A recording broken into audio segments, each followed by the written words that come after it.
കല്ലൂസിന് ഇന്ന് ബീട്രൂട്ട് പച്ചടിയും പരിപ്പും നെയ്യും കൂട്ടിയാണ് ചോറ് കൊടുക്കുന്നത്. അപ്പം ചോറ് കഴിക്കാൻ വിളിച്ചാ കല്ലിച്ച് ചോറ് കഴിക്കാൻ വാ ചോറ് കഴിക്കാൻ വാ.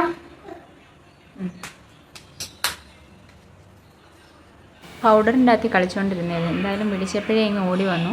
അപ്പം നമ്മൾ വെളിയിലിരുത്തിയാണ് കല്ലൂസിന് ചോറ് കൊടുക്കുന്നത്. അപ്പോൾ എല്ലാവരും പറയും ഫോൺ കിട്ടിയാലേ കുഞ്ഞുങ്ങൾ ചോറ് കഴിക്കൂ, ഞങ്ങളുടെ കുഞ്ഞുങ്ങൾ ഫോണില്ലാണ്ട് ചോറ് കഴിക്കില്ല. ആ ഒരു അവസ്ഥയിൽ കൂടി തന്നെയായിരുന്നു ഒരിടയ്ക്ക് ഞാനും കടന്നു പോയിക്കൊണ്ടിരുന്നത്. അപ്പോൾ എനിക്ക് തന്നെ അതൊരു ഭയങ്കര ബുദ്ധിമുട്ടായിട്ട് തോന്നി.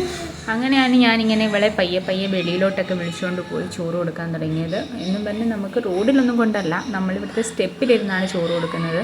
അപ്പോൾ അവൾക്കതൊരു ശീലമായതുകൊണ്ട് തന്നെ ചോറ് കഴിക്കാൻ വിളിക്കുമ്പോൾ ഉടനെ അവൾ വന്നിട്ട് കതവ് തുറന്ന് തന്നെ വെളിയിലോട്ട് നോക്കിക്കൊണ്ടിരിക്കുക, എന്നെ നോക്കിയിരിക്കുകയാണ്. ഞാൻ എന്താ വെളിയിലോട്ട് ഇറങ്ങാത്തതെന്ന് നോക്കിക്കൊണ്ടിരിക്കുക. അവൾ നിൽക്കുന്നതുകൊണ്ട് എനിക്ക് വെളിയിലോട്ട് ഇറങ്ങാൻ പറ്റിയില്ല. അപ്പോൾ പറഞ്ഞപ്പോഴത്തേനും അവൾ മാറി തന്നു. ആ പയ്യെ നടന്ന് അവൾ ആ രണ്ടാമത്തെയോ മൂന്നാമത്തെയോ സ്റ്റെപ്പിൽ ഇരുന്നാണ് അവൾ ഫുഡ് കഴിക്കുന്നത്. അവിടെ ഒന്നിൽ ലിസാഡിനെ നോക്കിയിരിക്കും, അല്ലെങ്കിൽ വെളിയിൽ മങ്കി ഉണ്ടെങ്കിൽ മങ്കി എന്നും പറഞ്ഞിരിക്കും. ഇപ്പോൾ ദാ ലിസാഡ് എന്നൊക്കെ പറഞ്ഞുകൊണ്ട് നിൽക്കുകയാണ്. അപ്പം ദാ വന്ന് അവിടെ ഇരിക്കും അവൾ. രണ്ടാമത്തെയോ മൂന്നാമത്തെ സ്റ്റെപ്പ്, അതിനപ്പുറം പോവില്ല.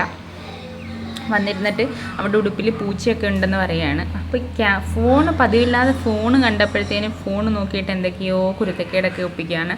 ഉടുപ്പിൽ മ്യാവും ഉണ്ടെന്നൊക്കെ പറയുക. അപ്പം ക്യാമറ കണ്ടുകൊണ്ട് തന്നെ ചെറിയ ബുദ്ധിമുട്ടുണ്ടാകും ഫുഡ് കഴിക്കാൻ.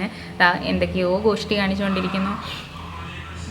ഞാനിത് വീഡിയോ എടുക്കാൻ കാരണമെന്ന് പറഞ്ഞാൽ എൻ്റെ കൂട്ടുകാരായാലും പലരും വിളിച്ചിട്ട് പറയുന്നൊരു പരാതി പോലെ പറയുന്നൊരു കാര്യമാണ്, മക്കൾക്ക് ഫുഡ് കഴിക്കാൻ നേരം ആ ഒരു ഫോൺ ഇല്ലാണ്ട് ഫുഡ് കഴിക്കുന്നില്ല ആ ഒരവസ്ഥയാണ്. അപ്പം അച്ഛന്മാർ വന്നിട്ട് അവരെ വഴക്ക് പറയും, അമ്മമാരെ വഴക്ക് പറയും, നീ അല്ലേ അത് ശീലിപ്പിച്ച്, അതുകൊണ്ടല്ലേ കുഞ്ഞുങ്ങളിങ്ങനെ ആയിപ്പോയേ എന്നൊരു പരിഭവം അവരിങ്ങനെ സ്ഥിരം വിളിക്കുമ്പോൾ നമ്മളെ ഒരു പറയാറുണ്ട്. അപ്പം പ്രധാന കാരണം ഇപ്പം ഞാനിപ്പം എന്നെ വിളിക്കുന്നവരോടെല്ലാം ഞാനിതേ പറയാറുള്ളൂ. എൻ്റെ കല്ലൂസും അങ്ങനെ തന്നെ ആയിരുന്നു. പക്ഷേ കുറച്ച് അപ്പോൾ 2-3 ദിവസം ഫുഡ് കഴിക്കാനൊക്കെ ഒരു ബുദ്ധിമുട്ടുണ്ടാവും. എങ്കിൽ പോലും നമ്മളൊന്ന് ശ്രമിച്ചാൽ മാറ്റാവുന്ന ഒരു ശീലമേ ഉള്ളൂ ഈ ഫോൺ അഡിക്ഷൻ എന്ന് പറയുന്നത്. അതിന് പ്രധാന ഉദാഹരണമാണ് കല്ലൂസ് എന്ന് പറയുന്നത്. മൂത്താളും അങ്ങനെ തന്നെ ആയിരുന്നു. ഒരു സമയത്ത് ഞാൻ അവൾക്ക് ഫുഡ് കഴിക്കുന്നില്ല എന്ന് കരുതി ഫോൺ കൊടുക്കുമായിരുന്നു. പക്ഷേ കുറച്ച് നാൾ കഴിഞ്ഞപ്പം തന്നെ അത് മാറ്റിയപ്പോൾ അതെല്ലാം അവൾ മാറ്റി. ഇപ്പോൾ രണ്ടാൾക്കും ഞാൻ ഫോൺ കൊടുക്കാറില്ല. എന്തെങ്കിലും നമ്മൾ കണ്ടുകൊണ്ടിരിക്കുന്ന സമയത്ത് അവർ വന്ന് ഫോൺ നോക്കിയിരിക്കും എന്നല്ലാതെ, പിന്നെ ആൾ കൂടുമ്പോൾ വരും, ആൾ കൂടുമ്പോൾ വന്ന് ഫോണിന് പിടിക്കും. കാരണം ആ ഒരു സമയത്ത് മാത്രമേ നമ്മൾ ഫോൺ കൊടുക്കത്തുള്ളൂ.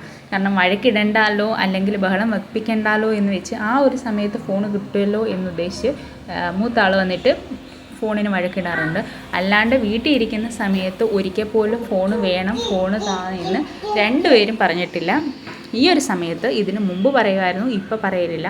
അപ്പോൾ എല്ലാ അമ്മമാരും കുറച്ചൊക്കെ ഒന്ന് ശ്രദ്ധിച്ചാൽ നമ്മുടെ ഈ ഒരു മക്കളുടെ ഈ ഒരു ശീലം എന്ന് പറയുന്നത് മാറ്റാൻ പറ്റുന്നത് തന്നെയാണ്. അതിനൊരു ഉത്തമ ഉദാഹരണമാണ് നമ്മുടെ കല്ലൂസ്. അപ്പം എല്ലാവരും അതിനു വേണ്ടി ശ്രദ്ധിക്കുമല്ലോ അല്ലേ.